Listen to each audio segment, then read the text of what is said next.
Park Cheer Athletics. So nice for you to be here. Thanks, Candace, for coming in. Okay, let's talk first of all about what you thought when you first heard that UF had decided to ground their cheerleaders. Were you surprised? I was surprised. I felt that it was a little over dramatic, maybe, or a little overly cautious. Okay. A little overboard. Obviously, these cheerleaders, especially on the collegiate level, are highly trained.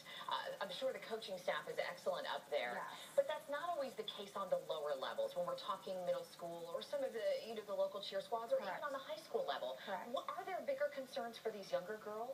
I think that it comes down to your staff and your instructors and making sure that they're all well certified and well trained. I think a lot of young girls walk in the door, whether it's an all-star gym or it's a high school team saying they want to try to learn a trick that they're not ready to do. They don't have the core strength, they don't have the overall body fitness, and so therefore they're trying tricks that they're not able to do, and then that's when injuries are occurring. If you're a parent out there and you want to get your daughter or your son involved in cheering, what do you need to make sure that you know before you sign them up with a local organization?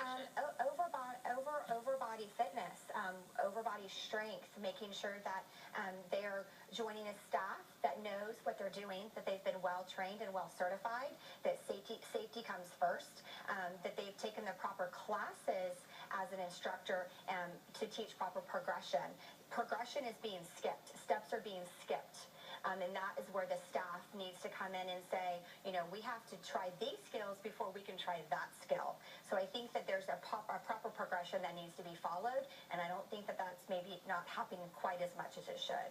Let's talk a little bit about the difference between stunting and tumbling, because I think there's a major difference there. And I think when parents think of stunting, they might get a little nervous. They're climbing on top of each other.